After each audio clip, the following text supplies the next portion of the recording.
But with audits jeopardizing multiple years of funding, some hospitals are now considering eliminating their PGY-1 training programs, jeopardizing the already limited supply of new pharmacists with clinical training.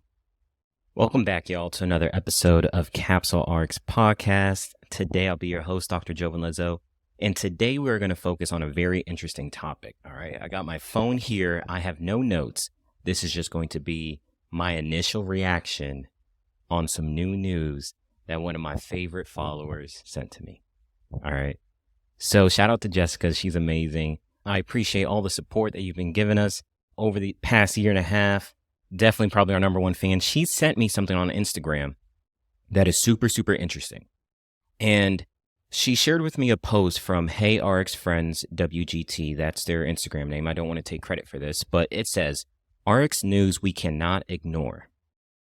Pharmacy PGY-1 programs are at risk of shutting down due to decreased funding from the federal government. The lack of residency-trained pharmacists is a significant regression for the profession. All right. So this is something that's very interesting because if we now have less clinical pharmacists that are residency-trained, what's going to happen to the job market for hospitals? And how will this impact schools? That's literally my initial reaction. When I first got this, and we'll talk about the pros and cons about this, when I first received this, I was like, this might be a good podcast episode because I'm interested to know what you all think about these topics. So if you're listening to the audio platform, I highly encourage you to switch over to YouTube, leave some messages in the comments, let us know what you think so we can discuss it because this is an open forum. There's no one right answer, no one wrong answer. It's just, everybody's different opinions. And when I first heard of this, when I first read this and I first saw this, I was thinking to myself, I think this is going to be good for the people. It may not be good for the profession, but one of the pros I think this will have is for the actual pharmacist. So I'm thinking about how currently where I'm located in Florida, there's only two hospital systems. You have Cleveland Clinic and you have HCA. Now, Cleveland Clinic won't hire people without a residency, but HCA will. So you're kind of tied or you're kind of forced if you live in this area to work for HCA if you don't have a residency. You won't even get an interview with Cleveland Clinic. And that could be detrimental to someone's personal life because you might be living right next to a hospital that's a Cleveland Clinic, but you have to drive 30, 45 minutes to a HCA hospital because that's the only place that will employ you, which kind of sucks, right? So I could see this being a benefit for the people because now less hospitals can force you or have that high requirement of they will only take PGY-1 or PGY-2 trained pharmacists. Now they could just take individuals who are graduates who are very interested in the profession, willing to learn, willing to get paid a pharmacist salary or a pharmacist income and do that on-a-job training to better themselves. So I did a residency. It was a tough year. I did learn a lot, and I am thankful for that experience. But I do see how this can help some people because some people who went through residency were burnt out. Some people who went through residency, it was a very, very stressful time for them. And I can see it still impacting some people a year and a half after being done with residency because they grinded so hard that their body physically and mentally and sometimes even emotionally needs help. I'll be transparent. Like when I was in residency, I started residency in a relationship. Probably about 3 months in, I was not in a relationship anymore. All right. It was very stressful, very taxing, and it was tough on both of us, but it could be a lot for some people. I know some people who were married and it caused a strain on their relationship. Luckily, they didn't get divorced, but it was tough. It was tough on them, and they were able to power through that. But one of the things that I think is going to be a big, big pro, if this is true, is that it allows the new grads, the pharmacists who are working in retail that want to transition into another career path. Now you can't say you have to be residency trained. It opens up the playing field a little bit more for those people. And I think that's important because sometimes you have certain responsibilities. I know some people who are taking care of family members. I know some people who have children and they feel responsible for that. So they can't go on a less than a pharmacist's pay in order to provide for the people they care about. They can't do that for a year. They can't afford to do that for 2 years, but they really have big dreams and goals of being a critical care pharmacist, of being an ambulatory care pharmacist, but they can't go through the residency process because they have to get paid. So that's something that I can see could help, is that it helps people who are new grads get jobs in hospital, and it also helps people get to the bag quicker. So instead of getting paid $40,000, instead of getting paid $45,000 for a year, now you're making a pharmacist salary, you're getting on-the-job experience, you're learning, you're soaking in that knowledge, and you can still learn in your free time, but you're getting paid as a pharmacist. 6 figures versus less than 6 figures. There's a big, big difference. So I do think that that could be a big benefit for people. I think another pro for this, and this is kind of a double-sided pro. It's a con for some, but it's a pro for some. I think it's a pro for people who did a residency. Because if you did a residency, you're going to stand out more if it's no longer existing. So when you're applying for jobs, you become a much more desirable candidate. So this is something that's true. And if I'm a current pharmacy student, it's tough. You have to weigh your pros and cons, but it might be in your benefit to get in and do a residency program before they get rid of this. Because if they do get rid of residency programs for pharmacists in the future, you're going to be more of the cream of the crop because less people would have had that experience. So now you become a more desirable candidate, and that helps you whenever you're moving, you're applying to different jobs. I know for me, having that PGY1 experience when I apply to places, I move higher on the pile, I'll say. I don't want to say I get bumped to the top of the pile, but I move higher up the pile. And then if you're building a network, right, that's one of the important things about Capsule RX podcast. And that's one of the things I invite people to join the mentorship community, is because if you join the mentorship community, then you get to tap into my network, and everybody else that's part of the mentorship club and community, you get to tap into theirs. And now you're networking with other people, and that can also help you lead to more job opportunities. Because if you don't know, most of the people who get hired, they get hired through connections. Hold up. Wait right there, guys. Before you go any further into this episode, what I want to do is tell y'all about 2 new opportunities to connect and build with me. All right.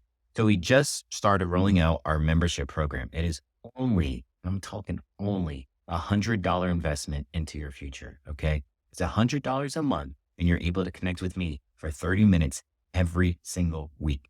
All right. We're going to give you the actual goals, the actual steps that you need to take to accomplish all the goals that you want to be able to live the dream career that you always envisioned. All right. So definitely need y'all to sign up for that. And that's a little too much of an investment for you, we do also offer the membership club. And the membership club is only $10 a month. All right. $10 a month. And you're going to get personalized content just from me to help you get to where you want to go to. Once again, the whole point of Capsule RX podcast is to help you achieve your goals. So help us help you by connecting with me. All right. Sometimes it's not what you know, it's who you know. And you all know me. So help me help you. All right. Invest in your future today by signing up at tinyurl.com/capsulerxservices. Being honest, I don't have the number on it. I don't want to lie. I'm blanking on it. I want to say it's high. It's maybe like 50s or 60s. 60% of probably new hires are usually through connection. So you have to network. That's part of the play. So I think that's a big, big pro for the current people who are doing residency, the current people who are in school, who are able to complete a residency before it's gone. Now, the next thing, let's talk about some of the cons. What would be some of the cons about this? What I'm concerned is the quality, right? Because you can learn a lot from some of these residency programs. You think of like the Johns Hopkins, the Dukes, the different universities that have residency programs, Ohio State University. You think of the creme de la creme, right? The top residency programs. And if they, for some reason, can no longer have one, I think that does hurt the knowledge and the advancements of our profession. So that's a big, big con, because I had this conversation when I was at Xavier University with some of the students. Shout out to y'all. Appreciate y'all. We had a blast. Shout out to Nola. I had a blast in New Orleans, by the way. And shout out to everybody that I met there. Quick side by. But when I was there, I stayed after. I think we were talking for like an hour. It was crazy. I just hung out. I did the presentation, then I hung out, and we were just talking. And I was saying the future of pharmacy is to give pharmacists more authority, more prescribing rights. Like you're seeing that in North Carolina. You're seeing that in other states. I want to say maybe it's like Wyoming. I'm blanking on the other one, or maybe South or North Dakota, somewhere over there. Like you're seeing that starting to happen because physicians they have too many patients per physician. Physicians are burnt out and they're overworked. And then it goes from the physicians to the PAs and the nurse practitioners. And now they're getting burnt out and overworked. So the next profession to really help with that workload would be pharmacists. And we have a doctorate's degree. You are a doctor. We have significant pharmacotherapy knowledge. We have significant pharmacology knowledge. So there are some things where we could definitely come in and assist doctors and taking off that heavy workload or that heavy plate. One of the examples is diabetes. One of those examples is anticoagulation. That's why you see these AmCare clinics exist, is because of the impact that we can have taking care of these patients. The doctors need to focus on certain patients, and there's other patients that they can delegate to pharmacists to handle and take care of. That is the whole point of AmCare. There's some things that we can assist in, and there's some things that we can help take that heavy workload from physicians, nurse practitioners, and PAs and put it on ours, and that will help our profession. But it will hurt us if we're not residency trained. Getting that extra clinical knowledge a year out. Because if you look at it, ACHP kind of views 1 year of residentship as 3 years experience. You're going through so much that you get 3 years of experience in 1 year.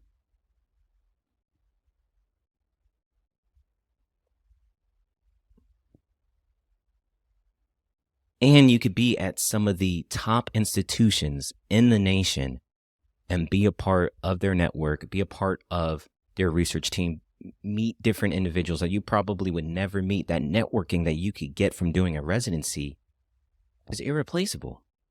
I've met drug reps that I'm still in contact with. My former RPD is now at MSL, so now I have connections in the MSL industry, right? One of my best friends that I met during residency now works for Novo Nordisk. I literally just had a job consultation conversation with a pharmacist who's looking to switch into industry. And I'm like, hey, this is not necessarily my forte. I'm glad you reached out to me. But guess what? I have a friend who's in this. Let me call him right now. I literally just called him on the spot, asked him if I can get 5 minutes. He agreed to it. And literally just had a conversation on the spot. And it was like 10, 15 minutes. And then afterwards, my friend was like, hey, just give him my LinkedIn. I'll help him out, anything he needs. I appreciate you, meaning me. He appreciates me thinking of him to help guide this person get to a job coming from retail into industry. Networking is big. Those connections are powerful. And you're missing out on a ton of them if you're unable to do a residency. So that's something I don't like. That's a big con. Is the clinical knowledge that you'll miss out on in gaining in 1 year, and the clinical, not only the clinical knowledge, but the clinical experiences, because when you get hired for a position, you're usually locked into that position. Maybe you have some leeway to pick up shifts in another position. Let's say you start off in the ED. You're probably going to do most of your work in the ED. But maybe you really want to work in the ICU. You don't get to experience those rotational clinical experiences as you would if you did a residency. So that's one of the cons. If we remove that, we remove the opportunity for pharmacists to really be able to bounce around and find what are they most passionate about. Rotations is a good introduction to that, but the residency is when you're actually the pharmacist, you're actually the one doing all the work, and that's when you really determine, hey, I want to be an oncology pharmacist. Hey, I want to be an ICU pharmacist. Hey, I want to be a trauma pharmacist. Like, that's when you really get to figure it out, is when you get to go through these clinical experiences. And now that gets removed from the people who want to pursue that. And that's kind of heartening. That's disheartening to know that the government would remove fundings for this. And I'm interested to know if the government would also remove fundings from other programs. meaning physicians. Like, would physician residencies start going down? Or would it just be pharmacy? So basically, I'm going to read a quote from Hey RX Friends WGT. As I mentioned during a meeting with you at the White House earlier this year, pharmacy residency programs are struggling with problematic audits targeting Centers for Medicare and Services, essentially CMS. Pass-through funding for the first year of postgraduate residency training. Specifically, since 2019, PGY1 programs across the country have been hit with arbitrary cost disallowances on the basis of cost accounting procedures that had been acceptable in previous years and or to different auditors. Despite the fact that there have been no regulatory changes, I am asking for your help to stop clawbacks of pharmacy residency funding until CMS provides meaningful guidance on how PGY1 programs should comply with CMS requirements. These are not high-dollar programs, with annual funding per program generally running around $100,000. But with audits jeopardizing multiple years of funding, some hospitals are now considering eliminating their PGY1 training programs, jeopardizing the already limited supply of new pharmacists with clinical training. I might have to repeat that last paragraph. These are not high-dollar programs with annual funding per program generally running around $100,000. But with audits jeopardizing multiple years of funding, some hospitals are now considering eliminating their PGY1 training programs, jeopardizing the already limited supply of new pharmacists in clinical training. Does that not sound bad for our profession? To remove those clinical experiences, like, residency was tough, but just looking back, I had the best times being able to go through those different rotations because it let me know the things I actually enjoy doing. I would have never known because it was different from rotation. You have a limited amount of rotations, and you also have a limited amount of rotations within your residency. But it gives you more of that clinical experience because not all of your rotations in fourth year are clinical ones. You have some non-clinical ones. So it's unfortunate. So there's pros and cons to this, and I'm interested to know, what do you think? Do you think this is good for the profession? Do you think this is good for new grads? Do you think this is good for any overall pharmacist to see less hospitals have PGY1 programs? What are your thoughts? I'm interested to know, and I thank y'all for listening. This is very, very interesting, and I'm waiting to see what happens, because if anybody that's in the VA system or been interesting to transfer into the VA system, you probably know right now there is a hiring freeze. And I feel like this might kind of correlate with that. It seems like funding for pharmacy is going down. So I'm interested to see what happens, especially with the upcoming president elections, to see what happens to pharmacy within the next 6 months to 2 years. It's going to be very, very interesting because I already talked about this before. We've had a 36% drop in pharmacy applicants. So less pharmacists, less clinically trained pharmacists, and now the demand of pharmacists is starting to go up. It's going to be interesting times. So please, if you're listening to this, I encourage you to switch over to YouTube. I want us to have an active chat about this, or just message me. You could message me and we can kind of schedule some time and definitely discuss this. But this is shocking to know. This is shocking to hear. And I'm wondering what's going to happen in the future for pharmacy. So thank you guys for listening. Thank you for the support. Jessica, thank you again for sending me this. This is incredible content. I hope you guys enjoy this episode. I absolutely love this profession. I'm interested to know what you guys think. So Jessica, thank you for reaching out. If you have any great content or anything you would love my opinion on, please send it my way. Instagram, TikTok, YouTube at @new_capsule_RX podcast, right? You can find us. We're not hiding from anybody, all right? It's not too hard to find us. You can go ahead and search us. We're easily findable on all platforms, all right? Easily findable on all platforms. So thank you guys so much for listening. I appreciate the love and support. If you're on your Naplex journey and you need help, you know what to do. Sign up at tinyurl.com/capsulerxservices, and I will meet with you for 30 minutes, help kind of guide you on how to prepare for the Naplex, all right? I love meeting with people for free.